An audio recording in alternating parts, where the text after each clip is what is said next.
perhaps hundreds of trillions of dollars of assets that we need to manage smartly, sustainably, for the benefit and the use of the American people.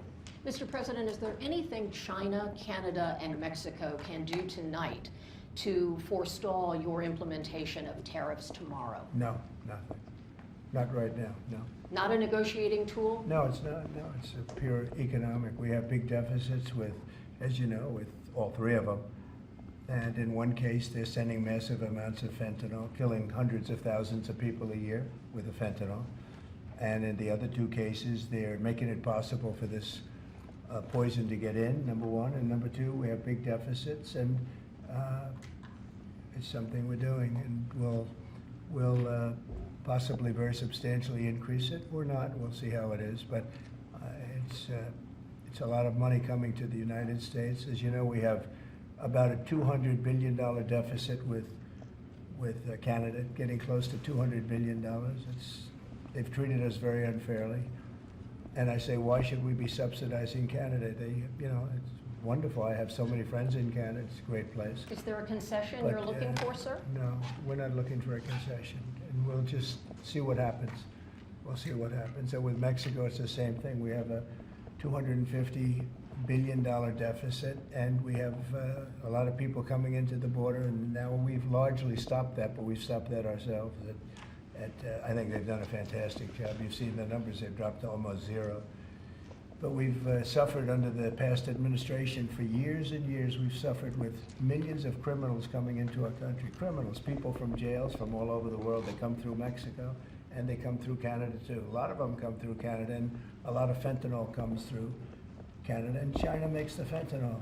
China makes the fentanyl, gives it to Mexico, puts it through Canada, puts it through different places, mostly Mexico, but also a lot through Canada. And so all three haven't treated us very well. There are significant. Can I ask you about your meeting with NVIDIA? What did you talk about, and do you think you need to ban more of the chips that they're selling to China? Well, he's a great gentleman, and I hadn't met him. He's the biggest in the world in terms of chips. And I can't say what's going to happen with it. We had a meeting. It was a good meeting. But eventually we're going to put tariffs on chips. We're going to put tariffs on oil and gas. That'll happen fairly soon. I think around the 18th of February. And we're going to put a lot of tariffs on steel. We already have tariffs on steel, and we've saved our steel industry, but that was relatively small compared to what it'll be. But we're going to be putting tariffs on steel and aluminum, and ultimately copper. Copper will take a little bit longer, and that'll happen pretty quickly. It'll mean it'll be a great boost for our steel industry. It'll make our steel industry very strong. If I didn't put the tariffs on years ago on steel, which actually Biden left because there was so much money that they couldn't do anything about it, we would have lost. We wouldn't have one steel mill in this country if I didn't do that. We saved the steel industry. So it was an honor to do it, and I think the people that love me most in the whole world are people that make steel. But we're going to be putting sometime this month, next month, we're going to be putting tariffs on steel and aluminum. And we'll give you an announcement as to what the exact date is. But it'll be a tremendous amount of money for our country, a tremendous amount. These are big numbers. And in addition to that, and you see the power of the tariff. I mean, the tariff is good. And nobody can compete with us because we have by far the biggest piggy bank. And so that'll take place very quickly. But also we'll be doing pharmaceuticals. And to bring our industry back, we want to bring pharmaceuticals back to the country. And the way you bring it back to the country is by putting up a wall, and the wall is a tariff wall. We were the richest country in the world. We were at our richest from 1870 to 1913. That's when we were a tariff country. And then they went to an income tax concept, and how did that work out? It's fine. I mean, it's okay, but would have been very much better. So we'll be doing pharmaceuticals, importantly, and drugs, medicines, etc., all forms of medicine and pharmaceuticals. And we'll be doing, very importantly, steel, and we'll also be doing chips and things associated with chips. And sir, what do you plan on talking with the Japanese Prime Minister about next Friday when you all meet? Well, he's coming in, next week. I don't know, he asked for a meeting, and I have great respect for Japan. I like Japan. Prime Minister Abe was a very close friend of mine. What happened to him was so sad, one of the saddest days.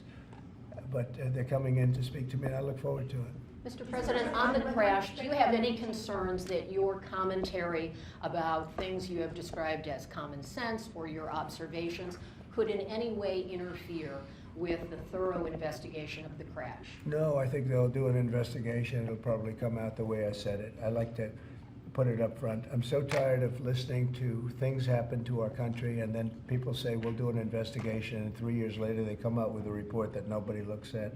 Especially, not in all cases can you do that, but in this case, you know, you had a helicopter that was, the Black Hawk was too high. It was above the 200 limit by double. Shouldn't have been there. And there were some other mistakes made too, and I pointed them out also, and I was right on all of it, but they'll still do an investigation just to check it out, but I think As that's what Commander-in-Chief, are you at all concerned about opining about the Army and the conduct of that aircraft when you are Commander-in-Chief and these are the people who report to No, you no. and there is an investigation ongoing? This was all caused by bad rules, regulations, and other things by Biden, the What Biden tells you that, sir? administration. And when you look at the way they ran things, in fact, if you look, we hired, one of the first things I told them to do, I said, get talented people in those beautiful towers overlooking runways. You better get them in there fast because we don't have people there that are qualified. And you knew that because planes were landing very, very late. They were circling all over the place. We had people that didn't know what the hell they were doing. And if so you- there if are you planes look- in the air excuse me. everywhere and there are Yeah, other air excuse traffic me. and, pardon me, Excuse sir. They, we have to have the best people, the smartest people, the sharpest people as control tower experts. And that's what they have to be. They have to be experts, and they have to be very smart. And we didn't have our best. And if you read the quote that I read yesterday at the news conference, it talked about people that were psychologically injured were okay, and people that had lots of problems were okay. I'd read it again if you'd like me to, but I don't think I have to Does that waste give your you time. concern though, sir, with planes in the air all around the country, people relying on that as safety? Are you suggesting there's an ongoing risk? No, I think there's very little risk, but I think that we have to make sure that this never happens again. Very, very little risk. And we're taking actions that this can't happen again. The helicopter, as you know, was out of its zone. Shouldn't have been out of its zone. It was at the same height as the airplane. Now, the airplane was coming down on its track. It was perfect. It was in perfect shape coming down, and something was in its way. You can't let that happen. And it won't be happening again. And this was all because of weak rules in the Biden administration. And we're just not going to let that kind of thing happen again. And again, I could wait and I could, you know, give a report in 2 years like they always do. And sometimes it's obvious. In this case, to me, it was very obvious. And I think I've been proven to be very correct. Yeah. Mr. President, what do you expect from your meeting with Prime Minister Netanyahu next week? I expect a lot of good things. From all meetings, I expect good things. Marco Rubio, as you know, is going to make a tour of various countries in South America. He's going to be meeting in Panama, where Panama's treated us very badly. They gave him, rather foolishly, a thing called the Panama Canal, the most expensive project we ever built, if you look at today's numbers. Most expensive ever built. We lost 38,000 men. In that case, all men, just about all men. 38,000 to the mosquito, to malaria and various other problems that you get from jungles. It was a tremendously costly event. We built the Panama Canal 110 years ago. Think of it, the most expensive development we ever did. And really one of the wonders of the world, one of the great wonders of the world. And we didn't give it to China, we gave it to Panama. And Panama's been ripping down all the China language signs. They've been working like mad to try, but about 70% of the signs were up and they were written in Chinese, and that's not the deal. So we're going to take it back. They've already offered to do many things, but we think it's appropriate that we take it back. They've totally violated the agreement. We have an agreement. They violated the agreement, and Marco Rubio's going over there to talk to the gentleman that's in charge. On Ms. Gaza, do you still think it's a good idea for Jordan and Egypt to be taking in Palestinians when they reject the idea and the Palestinians who are living now in Oh, Egypt? I think Jordan will take people, yeah, people from Gaza. And I think Egypt will take them also. I mean, I heard somebody said they're not going to, but I think they will. I feel confident they will. Mr. President, will tomorrow's tariffs include oil? What? Will tomorrow's tariffs be inclusive of Canadian crude? I'm probably going to reduce the tariff a little bit on that. We think we're going to bring it down to 10% on the oil. So it's 25% on the Canada side. Mr. President, are these tariffs stacking on top of already existing tariffs, or Yes, this will be the total? on top of whatever may be existing. Mr. President, ask you a question about Venezuela. Rick Cornell was seen on state TV shaking hands with President Maduro. Is there any concern that that might lend legitimacy to the Maduro administration? No, we want to do something with Venezuela. I've been a very big opponent of Venezuela and Maduro. They've treated us not so good, but they've treated, more importantly, the Venezuelan people very badly. We have tremendous Venezuelan population. I got 92% of the vote, the Venezuelan vote. Now we want to see what we can do to get people back in their homeland safe and free and all. He's meeting with a lot of different people, but we are for the people of Venezuela. We're for the Venezuelan Americans. If you look at it, we have them all in Florida, right around the Doral area. That's really, they call it Little Venezuela, right? And they voted for me close to 100%. So we'll see what we can do to straighten out the situation in Venezuela. Venezuela has been very unfortunate. I was very surprised when I saw that Biden agreed to buy a lot of oil from Venezuela, because Venezuela was just about finished, the dictator. And when that happened, it brought him back to life. You know, Biden went out and they buy millions of barrels of oil. I say, what's that all about? So we're not going to let that stupid stuff happen. So we'll see what happens. We're not happy with Venezuela. We don't like the way they've treated the Venezuelans at all. Mr. President, there have been some warnings or messages that government websites will be shut down this evening to scrub them of DEI content. Can you confirm if that's What's accurate? been shut down? Government websites, will be shut down this evening to scrub them of DEI content. Can you confirm whether that's accurate and if there are any concerns? I don't know. about- It doesn't sound like a bad idea to me. DEI would have ruined our country, and now it's dead. I think DEI is dead. So if they want to scrub the websites, that's okay with me. But I can't tell you. I guess probably certain people handle it certain ways. But I'll tell you who's very happy about it: the military. The real leaders, the real generals in the military, they're very happy about it. Doug is very happy about it. He's got a big group of people that are going to be working for him, really starting right now. He just got signed up, and they're very happy about it. He had a lot of DEI, everybody did, but he has not been a fan. It was really hurting our country badly. It's costing a lot of money too. Do you see the kind of money we're talking about? Hundreds of millions of dollars for nonsense. Now we have our country back now. Our country is back, and it's a nice thing to say. I've never seen such love. I've never had anything like it. I've never seen anything like it. People are coming up, sir, thank you for bringing our country back. We were losing our country, and I think we're stronger now than we've been in many, many decades. At the Any departure, update on your call with Vladimir Putin? Well, we'll be speaking. We'll be speaking, and I think we'll perhaps do something that'll be significant. We want to end that war. That war would have never started if I was president, and we want to end that war. That war is a horrible war. Millions of young people are being killed, mostly on the lines now, mostly soldiers. But the cities have been largely destroyed, many of them. They're like demolition sites. But the soldiers are just shooting at each other. You know, it's a very flat land. I said this the last time, very, very flat land. The only place that a bullet stops is when it hits a person.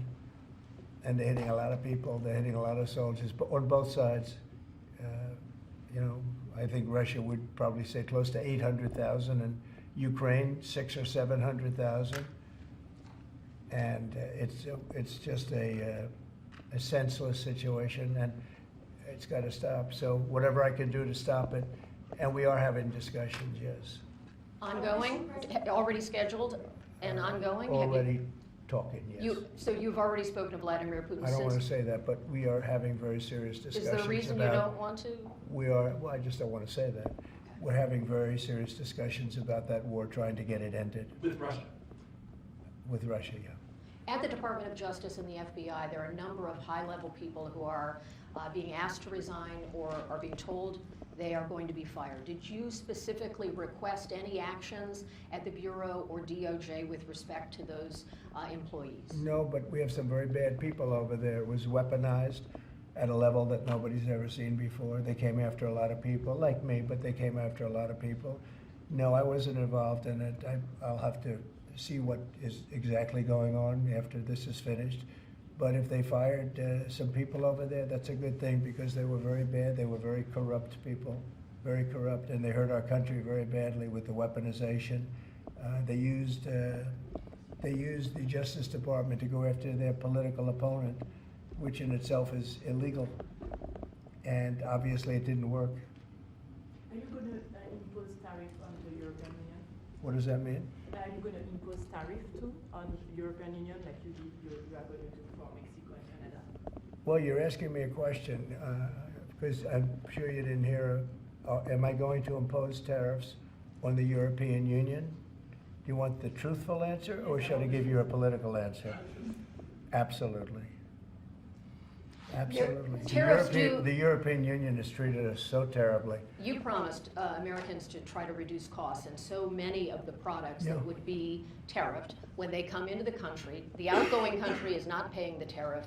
The buyers in the United States pay that, and then that's passed on to consumers in Right. most instances. Sometimes. How would you expect to have prices come down if you have such a broad plan for tariffs? And what do you say to the voters who want to see you reduce everyday costs? Well, let me just tell you that I got elected for a lot of reasons. Number one was the border. Number two was inflation, because I had almost no inflation. And yet I charged hundreds of billions of dollars of tariffs to countries. And think of it, I had almost no inflation and took in $600 billion of money from other countries. And tariffs don't cause inflation, they cause success. They cause big success. So we're going to have great success. There could be some temporary short-term disruption, and people will understand that. I had that when I negotiated some of the good deals for the farmers. And unfortunately, those deals have been led astray by Biden and his people because they didn't enforce the deals. We have a deal with China, which is phenomenal for the farmers, but there was nobody to enforce it in the Biden administration. They let them get away with murder. So that's another thing we're going to be bringing. Do you accept They the committed, principle wait a of minute, costs being they passed committed to on? buying $50 billion worth of farm product, and they did it when I was president. And as soon as I left, they stopped doing it because there was nobody in Biden to enforce it. But the tariffs are going to make us very rich and very strong, and we're going to treat other countries very fairly. But if you think about it, other countries charge us tariffs. We don't charge them tariffs, and it's about time that that changes. Sir, are you concerned about the market reaction around tariffs? No, no. Tariffs, the word tariff is a very misunderstood word. You've heard me say, I say it kiddingly, but it's one of the most beautiful words in the dictionary, really is. And we've been taken advantage of because others have charged us VATs. As an example, the European Union charges us 20% plus a VAT tax, called a VAT tax, very similar. And it costs us an absolute fortune. We are treated so badly. They don't take our cars. They don't take our farm products, essentially. They don't take almost anything. And we have a tremendous deficit with the European Union. So we'll be doing something very substantial with the European Union. We're going to bring the level up to where it should be. And if you think of the European Union, then you go to NATO, it's largely the same group of countries. Until I came along, I mean, we were paying almost 100% of NATO only to get bad trade deals. And now it's been evened out, but very unfair having to do, it was evened out pretty good. Actually, I did a good job. They paid $440 billion if you look at the Secretary General's report, and he was here recently and he said that. He said one of the most amazing things I've ever seen is what President Trump was able to do with these countries of Europe, of which he was in charge of them, but he couldn't get them to pay. I went over, I said, you got to pay, and if you don't pay, we're not going to protect you. It's very simple. But very unfair is with Ukraine, because we're in for $300 billion plus, and they're in probably for $100 billion. There's a $200 billion difference, and they need it more than we do. You know, we have an ocean in between. They don't. And so they're going to have to step it up a little bit.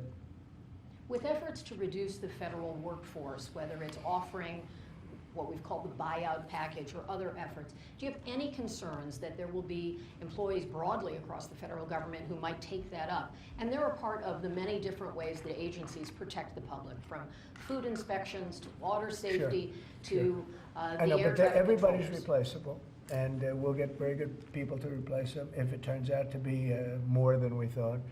It could be a lot, it could be a little, we don't know, but we'd love to have them leave. We're trying to remember this. We want them to go into the private sector.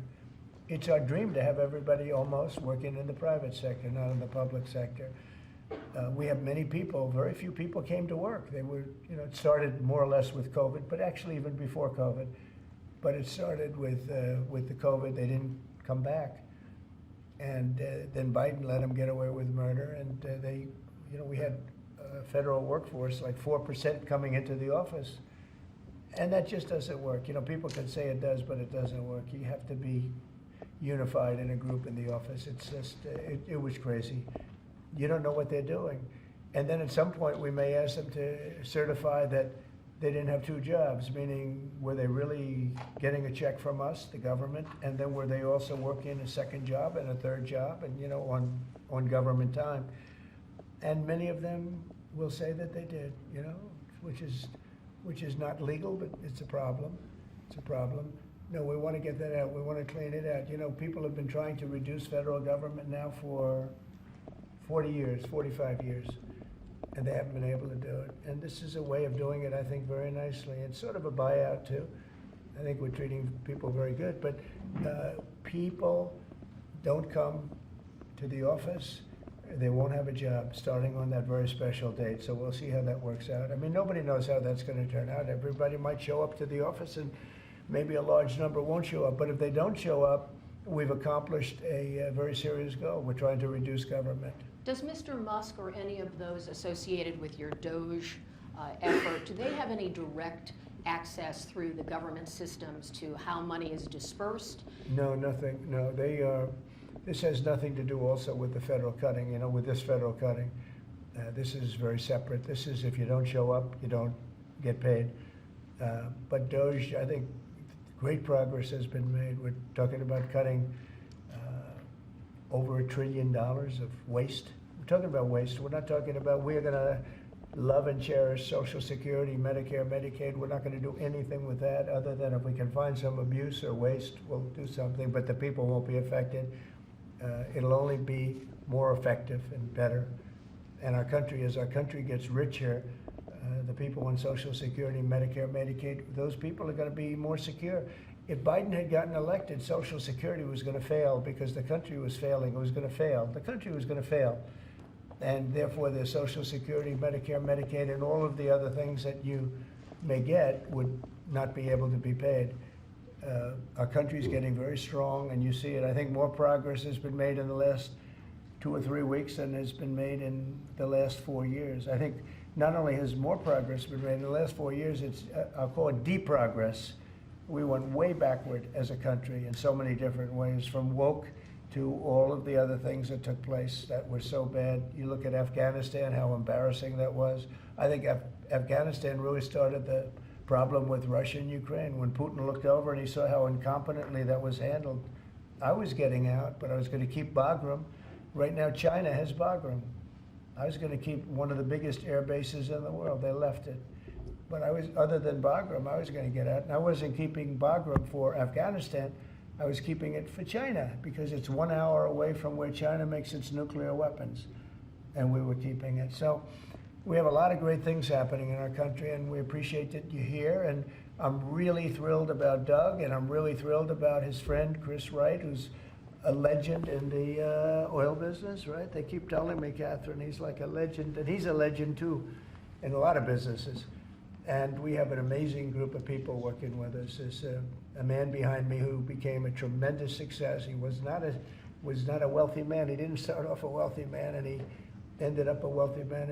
And you know, that's a great talent. And he's willing to sacrifice so much and to put it to work for our country. Watch the job he does on the interior, but in particular on really making our country very, very wealthy by utilizing it properly. And at the same time, environmentally, he does it he's very much an environmentalist. He's going to do it very carefully and very painstakingly good. But you just watch what happens. And working with the Department of Energy, where his compatriot, his friend, and also considered the most talented man in the oil business, is the head of the Department of Energy, and they work together. It's almost like a partnership. It really is a partnership.